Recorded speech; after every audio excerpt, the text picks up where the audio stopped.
శ్రీ గురుభ్యో నమ. శ్రీ మహాగణాధిపతయే నమ. శ్రీ సరస్వత్యై నమ. భక్తులరా, వాల్మీకి మహర్షి రచించిన శ్రీమద్ రామాయణం యథాతథంగా చెప్పుకున్నాం. ప్రతి శ్లోకం దాని అర్థం.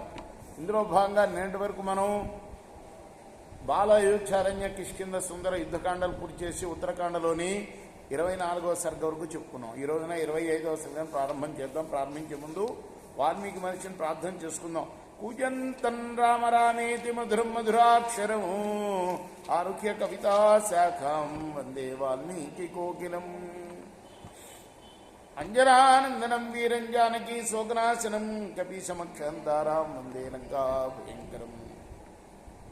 సదా నింబవృక్షస్య మూలాదివాసాత్ సుధాశ్రావిణిం తిక్తమప్యప్రియంతం తరుం కల్పవృక్షాదికం సాధయంతం నమామీశ్వరం సద్గురుం సాయినాథం.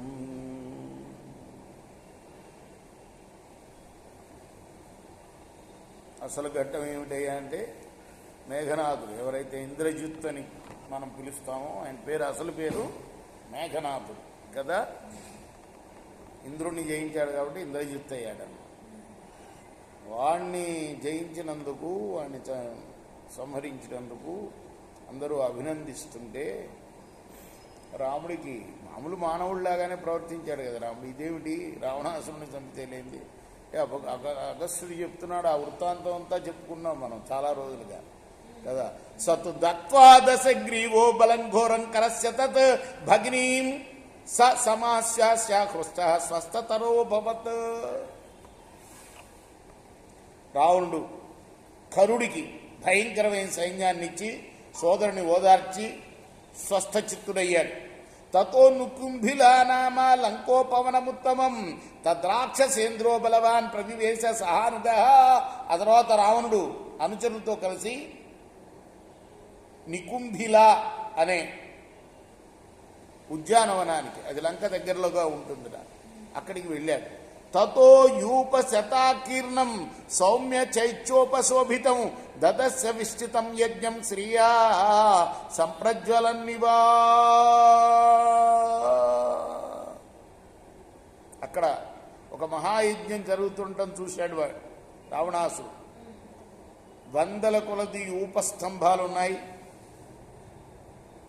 అందమైన దేవాలయంలాగా ప్రకాశించిపోతుందట.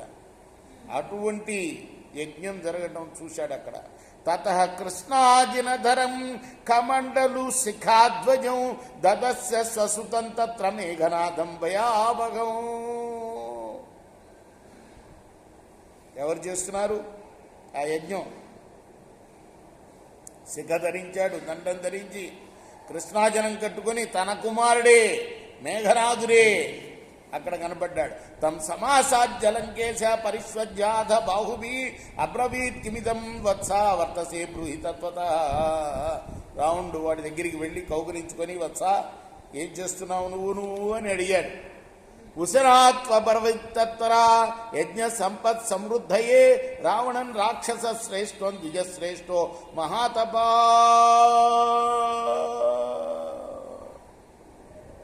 అప్పుడు ద్విజశ్రేష్ఠుడైన శుక్రాచార్యులు వారు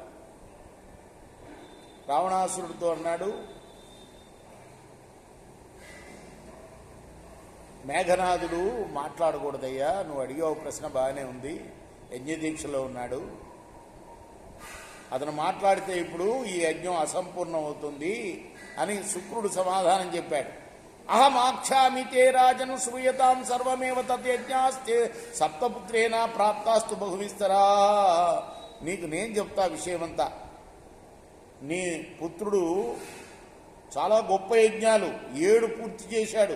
అగ్నిష్టోమస్వమేధస్య యజ్ఞో బహు సువర్ణకః రాజసూయస్తదా యజ్ఞో గోమేధో వైష్ణవస్తదా.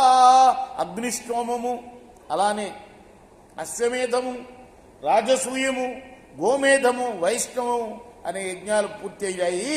మహేశ్వరే ప్రవృత్తేతు యజ్ఞ పుంభి సుదుర్లభే వరాంస్తే లబ్ధవాన్ పుత్ర సాక్షాత్ పశుపతేరిహా. అంతేకాదు మహేశ్వర యజ్ఞం కూడా పూర్తి చేశాడు. అది పూర్తి కాగానే సాక్షాత్తు ఆ మహేశ్వరుడే వరాలు ఇచ్చాడు నీ కొడుక్కి. కామగం సంధనం దివ్యం అంతరిక్షధరం ధ్రువం, అంతరిక్ష చరం ధ్రువం మాయాంచ తామసీన్నా మాయయా సంపద్యతే తమః. యథేచ్ఛగా సంచరించే దివ్యమైన రథాన్ని, అలానే చీకటిని సృష్టించే తామసి అనే మాయను వరంగా పొందాడయ్యా నీ కొడుకు.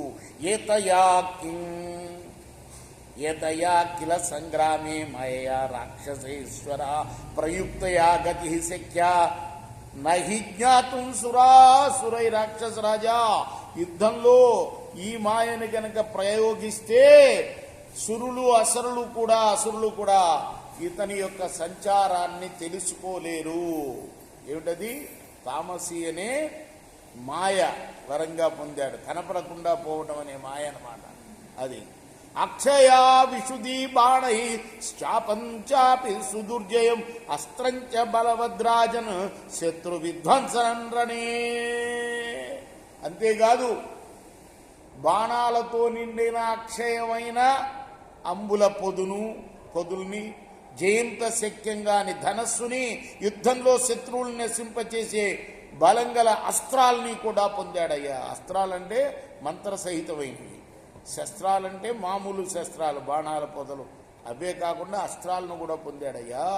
ఏతాన్ సర్వాన్ వరాన్ లబ్ధ్వా పుత్రశ్చేయన్ దశానన అద్య యజ్ఞ సమాప్తౌచా త్వాన్ దిదృక్షన్ స్థితోక్ష్యం.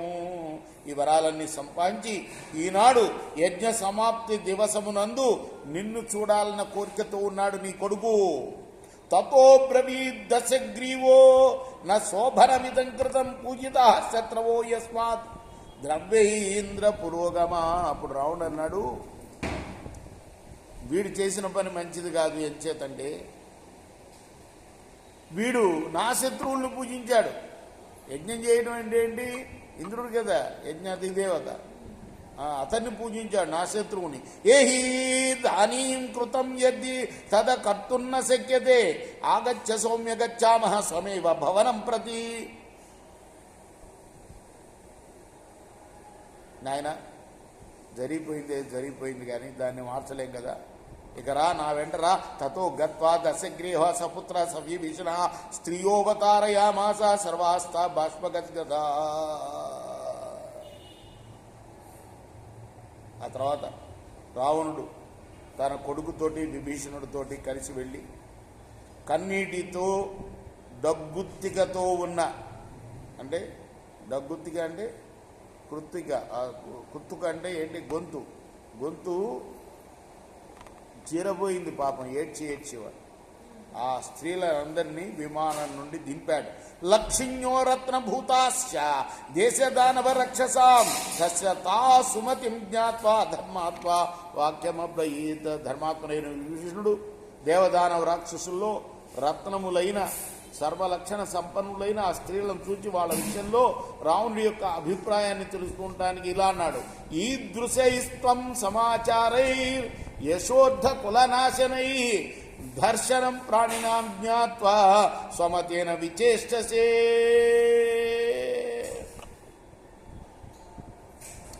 అన్నా, నీకు మంచి చెడ్డలన్నీ తెలుసు కదా. ఈ విధంగా నీ కీర్తిని, నీ ధనాన్ని, నీ అర్థాన్ని, నీ కాలాన్ని నశింపజేసే ప్రవృత్తిని అవలంబించావు. ఎందుకు నువ్వు? జ్ఞాతీస్తాన్ దర్శయిత్వే మాం స్వయా నీత వరాంగనా త్వామతిక్రమ్య మధురా రాజన్ పుబ్బీనసీకృత. నీవు వీళ్ళ బంధువులందరినీ పీడించి ఈ స్త్రీలను తీసుకుని వచ్చావు.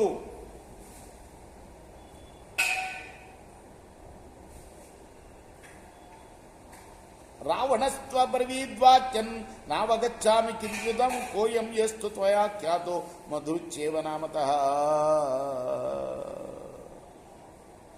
ఇంకా అన్నాడు, నిన్నేమాత్రం లెక్క చేయకుండా కుంభీనసిని అపహరించాడు మధు అనేవాడు అనగానే అసలు ఏం జరిగిందో చెప్పు. వాడెవడు నాకు అర్థం కాలేదు అన్నాడు. విభీషణస్తు సంక్రుద్ధో భ్రాతరం వాక్యం అబ్రవీత్ శ్రూయతామస్య పాపస్య కర్మణ ఫలమాగతం. భీషణుడు కోపంతో అప్పుడు అన్నాడు, నువ్వు చేస్తున్న పాపకర్మకు ఈ ఫలం ప్రాప్తించిందయ్యా. మాతామహస్యస్మాకం జ్యేష్ఠో భ్రాత సుమాలిన మాల్యవానితి విఖ్యాతో వృద్ధ ప్రాజ్ఞో నిశాచర పితా జ్యేష్ఠో జనజ్ఞానో అస్మాకం చార్యకో భవత్ తస్య కుంభీనసీనామా దుహిర్దుహితా భవత్. మన మాతామహుడైన, మాతామహుడు అంటే అమ్మ తండ్రి, అమ్మ తండ్రిని మాతామహుడు అంటారు. మన మాతామహుడైన సుమాలికి అన్న, మన తల్లికి పెద్ద తండ్రి, మనకు పూజ్యుడైన మాల్యవంతుడని ప్రసిద్ధి చెందిన బుద్ధిశాలి అయిన రాక్షసుని కుమార్తెకు కుమార్తె అంటే దౌహిత్రి మనవరాలు కుంభీనసి ఉన్నది కదా. మాతృశ్వసురథాస్మాకం సాచ కన్యా సలోద్భవ భవచ్చస్మాకమేవైషా భ్రాతॄణాం ధర్మతస్వస. మన తల్లి సోదరి అయిన అనల కుమార్తె అయిన కుంభీనసి సోదరులమైన మనకందరికీ కూడా వరసగా చెల్లెలు కదా ఆమె. సాహృతామధునారాజన్ రాక్షసేన బలీయస యజ్ఞ ప్రవృత్తే పుత్రేతు మహిచాంతర్జలోషితే. రాజా, మన పిల్లవాడు నీ కొడుకు మేఘనాథుడు యజ్ఞం చేస్తుండగా, నేనేమో తపస్సు నిమిత్తం జలంలో మునిగి ఉండగా ఆ మధు అనే రాక్షసుడు ఆమెను హరించాడు. రేపు మనం 26వ శ్లోకం నుండి ఈ సర్గను కొనసాగిద్దాం. కృష్ణార్పణమస్తు. సాయి కృష్ణార్పణమస్తు.